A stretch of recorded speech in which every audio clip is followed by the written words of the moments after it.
नमस्कार दोस्तों, फिर से एक बार मैं नरेश महानंद आपका लाइव शो में स्वागत करता हूं। दोस्तों, आज आपके होश उड़ाने वाला हूं। मैं इस विषय पर चर्चा करने वाले हैं कि वो विषय कौन सा है कि क्रिसमस एक काल्पनिक है और ये 25 दिसंबर जो है शैतान का त्योहार का दिन है। अब लोगों के होश उड़ने वाले हैं, क्योंकि मैं इसकी जब सच्चाई बताऊंगा, तो आप मेरे ऊपर ब्लेम करेंगे। बहुत सारे मसीही लोग बोलेंगे ये तो एंटी क्राइस्ट है, ये तो नॉन बिलीवर है, ये तो हिंदू है कि मुस्लिम है, पता नहीं ये कौन से जात का है, कौन से ईसाई भी नहीं है ये। मतलब नाना प्रकार के लोग मुझे ताना देंगे, गलत कमेंट करेंगे, उल्टी सीधी बातें कहेंगे, ये एंटी क्राइस्ट है, ये झूठ बोल रहा है, झूठा भविष्यवक्ता है। लेकिन दोस्तों, यहाँ पर आप मुझे बाइबल से साबित करना, मेरे कुछ बोलने से पहले मैं ये बता देना चाहता हूं कि आप जो भी मेरे ऊपर दोष लगाएंगे, बाइबल से मुझे साबित करना कि मैं गलत हूं या सही हूं, ठीक है? क्योंकि मुंह से कुछ भी नहीं बकना चाहिए बिना बाइबल के अनुसार। तो बाइबल के अनुसार भी मैं आपको साबित करूंगा और बाइबल के अनुसार और इतिहास के अनुसार भी मैं बताऊंगा कि ये क्रिसमस काल्पनिक है और ये जो है 25 दिसंबर शैतान का त्योहार है, ठीक है? तो इस विषय को आज मैं बता देना चाहता हूं कि क्रिसमस हमारा त्योहार नहीं है, ये ह्यूमन मेकिंग फेस्टिवल है, ये गॉड मेकिंग फेस्टिवल नहीं है, ये अकॉर्डिंग टू बाइबल नहीं है, अकॉर्डिंग टू गॉड नहीं है, ये परमेश्वर के अनुसार नहीं मिला है, बल्कि ये मनुष्यों के रीति रिवाज और उनकी काल्पनिकताओं से मिला हुआ एक त्योहार है जो हमें स्वर्ग के रास्ते पर नहीं बल्कि अंधकार के रास्तों पर ले जाता है, मूर्ति पूजा की ओर ले जाता है। तो चलिए दोस्तों, शुरू करते हैं क्रिसमस के बारे में। क्रिसमस क्या है आज बहुत सारे लोग नहीं जानते हैं, कहां से आया, कैसे शुरू हुआ, कोई जानने की कोशिश नहीं करता और ये भी कह रहे हैं कि क्रिसमस ये 25 दिसंबर जो है, इस दिन प्रभु यीशु मसीह पैदा नहीं हुए थे। तो कौन से दिन को हुए थे? ठंड का समय तो था, तो हमारे यहाँ तो 25 तारीख दिसंबर को ही, दिसंबर में ही बहुत ज्यादा ठंड होता है, इसका मतलब यीशु मसीह दिसंबर में ही पैदा हुए थे। इसका कोई ऐतिहासिक प्रमाणित नहीं है कि यीशु मसीह कितने तारीख को पैदा हुए थे। लोगों का अनुमान है और ये अनुमान जो है काल्पनिक है ना?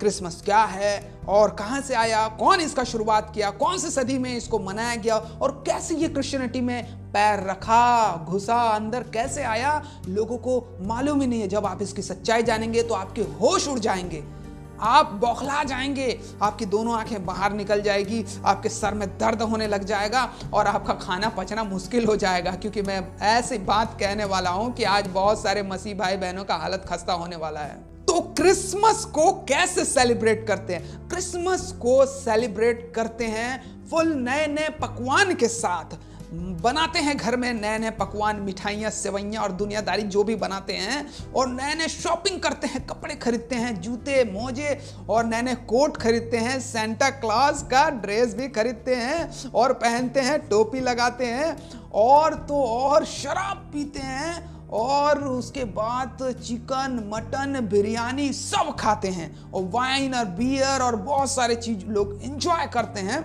और तो और चर्च भी जाते हैं, चर्च जाते हैं, चर्च जाना जरूरी है भाई। हम तो साल में जाते नहीं हैं कभी, तो कम से कम साल में एक बार सालाना मसीह तो बन जाते हैं, है ना? यही सोच के जाते हैं। और उसके बाद क्या होता है कि वहां पे फुल एंजॉय करते हैं, रात को ढोलक बजाते हैं 12-1 बजे तक और इस प्रकार से बहुत एंजॉय करते हैं, है ना? और यीशु मसीह पैदा हुआ बोल करके शोर शराबा करते हैं और उनको मालूम ही नहीं है कि वो बेचारे लोग पाप पर पाप करते जा रहे हैं और उनको मालूम ही नहीं है। वो फटाके फोड़ते हैं, रात को एंजॉय करते हैं, सेलिब्रेट करते हैं, केक काटते हैं और इस प्रकार से उनको कुछ भी नहीं मालूम है कि वो क्या कर रहे हैं और पाप पे पाप करते जा रहे हैं। मैं नहीं कह रहा हूं, क्योंकि बाइबल कहती है, क्योंकि बाइबल जो नहीं कहती है उसे हम करते हैं तो वो पाप है। मैं आपको एक बात बता देना चाहता हूं मेरे प्रिय भाई, मसीही भाई बहन, उन सबको बता देना चाहता हूं कि जिसे आप क्रिसमस कह रहे हैं वो शैतान का पर्व है, शैतान का दिन है। है ना। वो जो दिन है शैतान का दिन है, और जब वो पर्व मना रहे, वो पर्व जो है शैतान का पर्व है। और बहुत सारे ऐसे मसीही लोग एक काल्पनिक को वहाँ पे क्रिसमस मना रहे हैं, काल्पनिक बना करके, और अपना धंधा और बिजनेस जोरों शोरों से बढ़ा रहे हैं और मसीह भाई बहनों को उल्लू बना रहे हैं। बहुत सारे मसीही भाई बहन लोग जो इस प्रकार से बिजनेस कर रहे हैं क्रिसमस के नाम पे और लोगों को उल्लू बना रहे हैं। और ये बहुत बड़ा तीज और त्योहार होता है, बहुत बड़ा पर्व होता है, ऐसे बोल करके सारे मसीही जगत को भरमा रहा है शैतान। लोगों को मालूम ही नहीं है। तो गौर से सुनिएगा, दोनों कान को खोल करके, आंखों को खोल करके और अपने दिमाग को स्थिर रख करके ध्यान से सुनिएगा मैं क्या बताने जा रहा हूं। क्रिसमस की सच्चाई मैं पहले वीडियो में बहुत बार बता चुका हूं, लेकिन इसे ध्यान से सुनिएगा, ठीक है। कि ये 25 दिसंबर है क्या चीज, कब इसकी शुरुआत हुई थी, जिसे हम बड़ा दिन कह के मना रहे हैं। इसकी शुरुआत कैसे हुई थी, कौन इसे चालू किया था, और किस प्रकार से ये किस रीजन से शुरू हुआ था, इसे गौर से सुनिएगा। सबसे पहले बात करते हैं यीशु मसीह की। तो यीशु मसीह पहली सदी में जब कलीसिया उत्पन्न हुआ तो यीशु ने क्या उन्हें गाइडलाइन दिया था, क्या बताया था यीशु मसीह ने। प्रेरितों को कभी भी ऐसा कहीं से अगुवाई नहीं हुआ, पवित्र आत्मा के द्वारा भी नहीं हुआ, और ना ही लिखित प्रमाणित में, और ना ही यीशु मसीह भी नहीं बोले कि जाओ मेरा जन्मदिन मनाना। पहली सदी की कलीसिया प्रेरितों के द्वारा जब जन्म ली गई, उत्पन्न हुई, तो वहां पे सिर्फ और सिर्फ प्रभु यीशु मसीह ने ये कहा कि मैं पहले आपको ये बात बता देना चाहता हूं कि प्रेरित जो थे वो सारे काम किए जो यीशु मसीह ने बोला था। यीशु मसीह ने बोला था जाओ मेरे नाम से सुसमाचार प्रचार करो, मेरे मृत्यु का प्रचार करो, और पिता पुत्र पवित्र आत्मा के नाम से लोगों को बपतिस्मा दो और चेले बनाओ। और वही कर रहे थे। यीशु मसीह ने कभी नहीं बोला कि मेरा जन्मदिन मनाओ, या फिर प्रेरित लोगों ने भी ऐसा कहीं से अगुवाही नहीं लिया कि मेरा जन्मदिन यीशु मसीह का जन्मदिन हमें मनाना चाहिए। पवित्र आत्मा भी अगुवाई नहीं किया। और वो पहली सदी, दूसरी सदी, तीसरी सदी कभी भी वो ऐसा जन्मदिन नहीं मनाए। पहली सदी में तो बिल्कुल भी नहीं मनाया गया जन्मदिन, क्योंकि पवित्र आत्मा के द्वारा प्रेरित नहीं पाए थे इस बात को।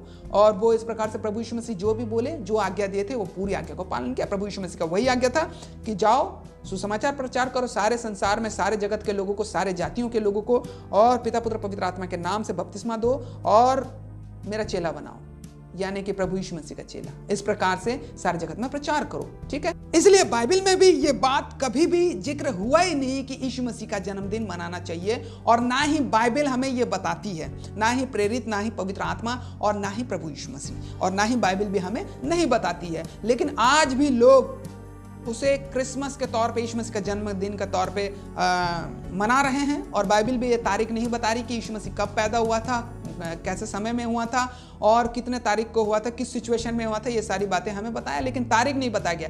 तो तारीख हमें नहीं बताया गया, लेकिन आज जो मान रहे हैं लोग, बड़ा दिन जिसे बोलते हैं, क्रिसमस बोलते हैं, वो है 25 दिसंबर। 25 दिसंबर को यीशु मसीह का जन्मदिन मनाया जा रहा है। लेकिन मैं आपको बताता हूं कि इसकी शुरुआत जो है किस प्रकार से हुआ, इसकी शुरुआत और कैसे शुरू हुआ, ये सारी बातें हमें जानना बहुत जरूरी है। क्योंकि जब हम जानेंगे तो तभी हम मानेंगे, जब हम सुनेंगे तभी हमें पता चलेगा। हमें यूं ही हवा में उड़ी हुई बातों की तरफ विश्वास नहीं करना है। इसका प्रमाणित है, आप इतिहास खंगोल करके देख सकते हैं। This is not for Bible festival Christmas. Christmas नहीं है बाइबल का त्योहार, लेकिन इसे लोग मना रहे हैं, बना रहे हैं और पेश कर रहे हैं। क्रिसमस का आरंभ जो है करीबन 4वीं सदी में शुरुआत हुआ, और प्रभु यीशु मसीह के जो अनुयायी थे, जो प्रेरित थे, उसके जन्म दिवस को त्योहार के रूप में नहीं मनाते थे, ठीक है। ये 4वीं सदी से शुरुआत हुई। यीशु मसीह के पैदा होने के सैकड़ों साल बाद, यानी कि 400 साल बाद या 500 साल बाद, जो लोग अपने आप को ईसाई होने का दावा करते थे, हम ईसाई हैं बोल करके, उन लोगों ने मनाने की बात की। ईसाई लोगों ने मनाने की बात की। देखिए यहाँ पे क्या बोला जा रहा है। तो ईसाई लोगों ने सैकड़ों सालों बाद, यीशु मसीह के जन्म के सैकड़ों सालों बाद ही उसे एक त्योहार के रूप में, एक दिवस के रूप में मनाने की बात की, क्योंकि बहुत सारे लोग ऐसे ही दिवस और त्योहार मनाते थे। हर एक प्रकार के जाति के लोग, हर एक प्रकार के धर्म के लोग, हर एक प्रकार के रीति रिवाज को मानने वाले, पूजने वाले। और इन्हीं लोग जो अपने आप को ईसाई होने का दावा कर रहे थे, उन्हीं लोगों ने जा करके उस दिन को चुना था। वो कौन सा दिन है? 25 दिसंबर का दिन है, जो कि ठंड के समय पड़ता है, इस प्रकार से लोगों को पता था। उसी दिन 25 दिसंबर के दिन 25 तारीख को बहुत सारे देवी देवता की पूजा किया करते थे, अर्चना किया करते थे, धूमधाम से उनका फेस्टिवल मनाया करते थे। तो उसी दिन सैकड़ों देवी देवताओं की पूजा होती थी। रोम के देवी देवताओं की पूजा होती थी, अलग अलग प्रकार के देवी देवता होते थे। तो उसी दिन 25 दिसंबर का दिन था, और उसी दिन को चुना था उन लोगों ने, ईसाई लोगों ने, 25 दिसंबर के दिन को। उस दिन को, 25 दिसंबर के दिन को चुनने का सबसे बड़ा कारण क्या था? जो लोग गैर मसीही थे, गैर ईसाई थे, ईसाई लोग जो है, चुनने का यही कारण था उस दिन को कि जो गैर ईसाई हैं, गैर मसीही है, उन लोगों को ईसाई बनाने के लिए उस दिन को चुना गया। गैर ईसाई, गैर मसीही जो थे, जो अन्य जाति थे, जो रोम के थे, उस दिन 25 दिसंबर के दिन में उनके देवता का जन्म दिवस था।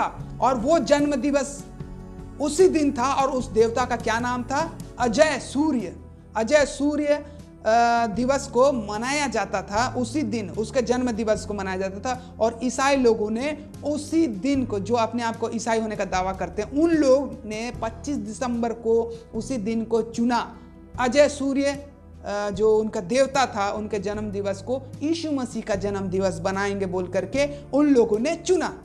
ठीक है, क्योंकि सर्दियों के मौसम में सूरज की रोशनी कम हो जाती है, और गैर ईसाई जो मसीही नहीं है, जो नॉन क्रिश्चियन है, जो अन्य जाति है, वो इस इरादे से पूजा पाठ करते हैं और रीति रस्म मनाते हैं कि सूरज अपनी लंबी यात्रा से लौट आए और उन्हें रोशनी दे और गर्मी प्रदान करे, अजय सूर्य की जो उपासना करते हैं उन लोग।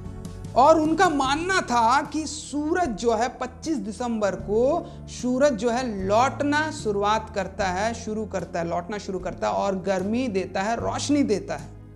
और इसी त्योहार को और इसके रस्मों को ईसाई धर्म के गुरुओं ने अपने ईसाई मसीहत में, ईसाइयों के त्योहार में मिला लिया, शुरुआत कर लिया, जोड़ लिया।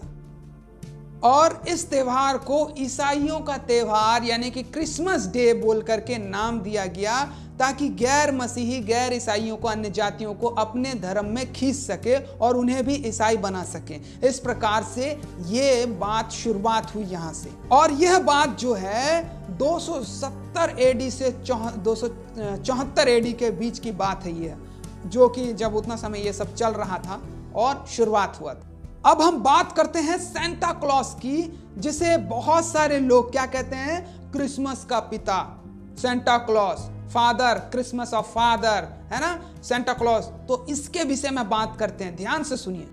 और असल में जिसे हम सेंटा कहते हैं उसका नाम है सांता निकोल्स, और जिसे बच्चे बच्चे जानते थे सांता निकोल्स को, उसका नाम सांता निकोल्स है, और बहुत सारे बच्चे उसको प्यार करते थे। सांता निकोल्स का जन्म यीशु के मौत के 280 साल बाद मायरा में हुआ था। सांता निकोल्स का जो जन्म है, जिसे हम सेंटा क्लॉज कहते हैं। बचपन में निकोल्स के जो माता पिता हैं, उनके मरने के बाद, बचपन में उनके जो माता पिता है, उनके माता पिता मर गए जब सांता निकोल जो है वो सिर्फ यीशु मसीह पर यकीन करते थे और किसी के ऊपर यकीन नहीं करते थे, क्योंकि उनके माता पिता बचपन में मर चुके थे और वो यीशु मसीह को यकीन करते हुए बड़े हुए थे। और सांता निकोल्स जो है बड़े होने के बाद अपना जीवन प्रभु यीशु मसीह को दे दिया, और वो उन्हें लोगों की मदद करना बहुत पसंद था और इस प्रकार से लोगों की मदद किया करते थे। और वो नए नए तोहफे, नए नए गिफ्ट गरीब बच्चों लोगों को दिया करता था। और जहां वो पैदा हुआ था वो सिचुएशन, वो वेदर भी कूल सीजन था, ठंडा था, और ठंड के मौसम में वहाँ बर्फ़ गिरा करते थे। तो वो क्या करता था, जब बच्चे लोग सोते थे रात को तो उनके दरवाजे के पास रख देता था, उनके घर में छत से ऊपर से फेंक देता था और नए नए तोहफे गरीब बच्चे लोगों को दिया करता था, वो भी आधी रात को, ताकि लोग उसे देख ना सके और पता ना चल सके कि किसने तोहफा दिया है। लेकिन उसके मन में यही शांति रहता था कि मैं लोगों की मदद कर रहा हूँ, गरीब बच्चे लोगों को तोहफे दे रहा हूँ। और सांता निकोल्स को याद रखने के लिए, याद करने के लिए उसे क्रिसमस में जोड़ दिया गया, क्योंकि वो भी बच्चों से प्यार करता था। और इस प्रकार से लोगों ने क्रिसमस फादर का नाम दिया सांता निकोल्स को और क्रिसमस के साथ जोड़ दिया, और आज वो सेंटा क्लॉस बन गया है और सांता निकोल्स जिसको बोलते हैं। और वही जो है लोगों को गिफ्ट देता है, बच्चों को गिफ्ट देता है, और उसके बहुत सारे काल्पनिक पिक्चर भी बन चुके हैं जिसे हम देखते हैं। और क्रिसमस ट्री यानी कि फर का पेड़ को सजाने वाला पहला व्यक्ति बोनीफेस टूयो नामक एक धर्म प्रचारक, अंग्रेजी धर्म प्रचारक था। बोनीफेस टूयो नामक एक व्यक्ति था जिसका जो अंग्रेजी था और जो धर्म प्रचारक था, मसीही धर्म प्रचारक था, उसने शुरुआत किया था इस फर के पेड़ को सजाने का, क्रिसमस ट्री जिसे हम कहते हैं। बल्कि ये क्रिसमस ट्री से अलग है। जिस प्रकार से सांता निकोल्स को जोड़ा गया है क्रिसमस में, उसी प्रकार से क्रिसमस ट्री को भी, जो फर का पेड़ है, उसे भी जोड़ा गया है। और यह पहली बार जर्मनी में 10वीं शताब्दी के दिन शुरुआत हुआ था, पहली बार, है ना। तो हमने देखा सांता क्लॉस कहाँ से आया, हमने देखा कि ये फर का पेड़ यानी कि क्रिसमस ट्री को कौन लाया था और ये कहाँ शुरू हुआ था। अब हम देखते हैं, देखिए हमने देखा सांता क्लॉस को, और सांता क्लॉस कहाँ से आया था, क्रिसमस ट्री कहाँ से आया था और किसने किया था, ये सारी चीज़ों को देखा। अब हम देखेंगे कि क्रिसमस कार्ड ये कौन सबसे पहले देना शुरुआत किया या कहाँ से आया, ये परंपरा कैसे बढ़ते जा रहा है, कैसे जुड़ते जा रहा है, कैसे जोड़ते जा रहा है। इस विषय को अभी देखते हैं कि ये क्रिसमस कार्ड किसने भेजा था। सबसे पहला क्रिसमस कार्ड विलियम एंगले द्वारा 1842 में भेजा गया था। वो तो अपने परिजनों को खुश करने के लिए क्रिसमस कार्ड बना करके भेज दिया, लेकिन उसी के बाद से सिलसिला चालू हो गया क्रिसमस कार्ड देने का, लोगों को क्रिसमस ट्री देने का, सांता क्लॉस का और क्रिसमस कार्ड देने का। इस प्रकार से बहुत बड़ा एक जुड़ते गया और आज एक पूरा एक फेस्टिवल बन चुका है। तो दोस्तों ये था क्रिसमस का इतिहास, और यही ऐसे ऐसे करके पैदा हुआ है। तो ये मनुष्य ने बनाया है, बाइबल के द्वारा नहीं है और परमेश्वर ने नहीं बनाया। बाइबल से एक वचन लेते हैं, आमोस पुराने नियम में से आमोस के जो पुस्तक है उसका 5वां अध्याय। परमेश्वर यहाँ पे क्या कह रहा है, परमेश्वर की सोच को देखिए। पुराने नियम में भी परमेश्वर बहुत क्रोधित होता था लोगों के लिए, क्योंकि वो अपनी मनमानी करते थे, है ना। तो यहाँ पर आमोस 5 अध्याय उसका 21, 22, 23, 24 को हम पढ़ेंगे। यहाँ पे लिखा है, मैं तुम्हारे पर्वों से बैर रखता हूँ और उन्हें निकम्मा जानता हूँ, और तुम्हारी महासभाओं से मैं प्रसन्न नहीं। चाहे तुम मेरे लिए होम बलि, अन्न बलि चढ़ाओ तो भी प्रसन्न ना होऊंगा। तुम्हारे पाले हुए पशुओं के मेल बलियों की ओर ना ताकूंगा। अपने गीतों का कोलाहल मुझसे दूर करो। तुम्हारी सारंगियां का सुर मैं ना सुनूंगा, परंतु न्याय को नदी के समान और धर्म को महानद के समान बहने दो। धर्म और न्याय की बात कर रहा है, बाकी सब फालतू है ना। बाकी सब जो बाइबल के अनुसार नहीं है, आत्मिक बातें जो नहीं है, ये सब सांसारिक बातें हैं। क्रिसमस जो है संसार से उत्पन्न हुआ, सांसारिक लोग ने इसे बनाया और सांसारिकता इसमें झलक रहा है। दोस्तों और एक वचन देखते हैं, कुलुसियों की पत्री उसका 2:16 में क्या लिखा हुआ है। यहाँ पे ये जानना बहुत बड़ी हमें जरूरी है। देखिए यहाँ पे क्या लिखा है, इसलिए खाने पीने या पर्व या नए चांद या सब्बत के विषय में तुम्हारा कोई फैसला ना करे, यानी कि तुम्हें मनाना चाहिए, इस प्रकार से ना कोई बोले, क्योंकि यह सब आने वाली बातों की छाया है। छाया को कोई महत्वपूर्ण नहीं है, वो एक प्रकार से असल की छाया है वो, है ना। तो उसे छाया है, पर मूल वस्तु मसीह की है। तो मसीह के वचनों को हमें मानना है, मसीह के बातों को देखना है। वो एक आने वाली बातों की छाया थी, वो छाया खत्म हो जाती है ना। उसे छोड़ देना है, उसे भूल जाना है। हमें कोई भी रीति रिवाज, पर्व त्योहार नहीं दिया गया है बाइबल के अनुसार। दोस्तों आखिरी वचन मैं आपको बता देना चाहता हूं और आखिरी बात भी कह देना चाहता हूं। तो आइए हम यहाँ पे पढ़ते हैं पहला कुरिन्थियों 5 अध्याय उसका 6 पद से लेकर के 8 पद तक हम यहाँ पे पढ़ेंगे। तो यहाँ पे शिक्षा की बात हुई है। हमारा जो त्योहार है प्रभु यीशु मसीह है ना, उसके जी उठने का दिन है, उसके सुसमाचार प्रचार करने का दिन है। तो यहाँ पे शिक्षा की बात है, तुम्हारा घमंड करना अच्छा नहीं, क्या तुम नहीं जानते कि थोड़ा सा खमीर पूरे गूथे हुए आटे को खमीर कर देता है। देखिए यहाँ पर शिक्षा की बात है, जो खमीर की बात है, खमीर को शिक्षा बोला गया है। पुराना खमीर यानी कि पुराना शिक्षा है ना, पुरानी शिक्षा से दूर रहो, नया शिक्षा यानी कि प्रभु यीशु मसीह नए नियम के अनुसार चलो। पुराना खमीर निकाल कर अपने आप को शुद्ध करो, पुराने शिक्षाओं को, पुराने रीति रिवाजों को उखाड़ कर निकालो, साफ करो, अपने आप को शुद्ध करो कि नया गूथा हुआ आटा बन जाओ, नया परमेश्वर की शिक्षा के साथ आगे बढ़ जाओ, ताकि तुम अखमीरी हो जाओ।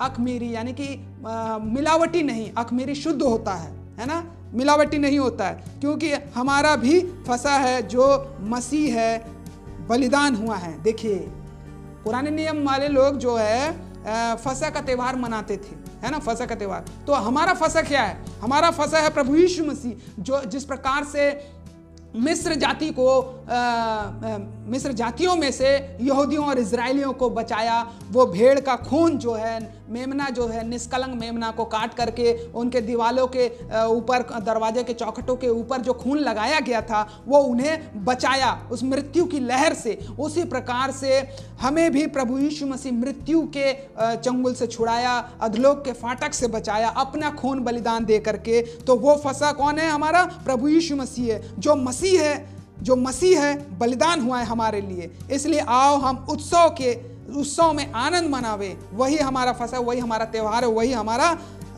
लक्ष्य और उद्देश्य है। ना तो पुराने खमीर से, देखो पुरानी शिक्षा से नहीं, और ना ही बुराई और दुष्टता के खमीर से, और ना ही बुराई और दुष्टता की शिक्षा से, परंतु सिधाई और सच्चाई की अखमीरी रोटी से, यानी कि सीधाई और सच्चाई से, पवित्रता से, परमेश्वर की उस रोटी को, उस वचन के अनुसार, रोटी जो है वचन है, तो वचन के अनुसार अपने जीवन को बिताएं। तो दोस्तों इस प्रकार से हम अपने जीवन को चला सकते हैं, ना कि काल्पनिक और सांसारिकता के झूठे त्योहार बार में फंस करके अपने जीवन को शैतानी हरकतों में ना फंसा दे।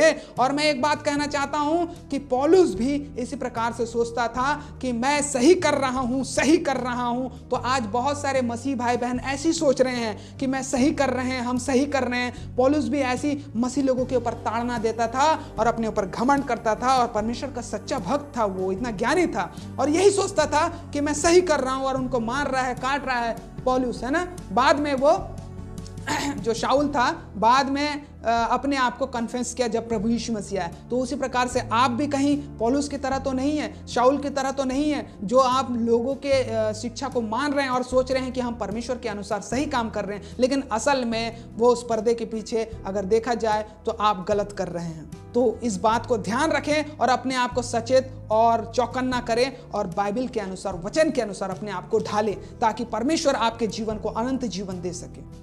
तो दोस्तों आज के लिए इतना ही। फिर से हम आपके पास आएंगे नए नए विषय के साथ, नए नए सब्जेक्ट के साथ, नए नए चर्चों के साथ, और तब तक के लिए हम आपसे अलविदा लेना चाहेंगे। परमेश्वर आप सभी को आशीष दे। नमस्कार, गुड बाय।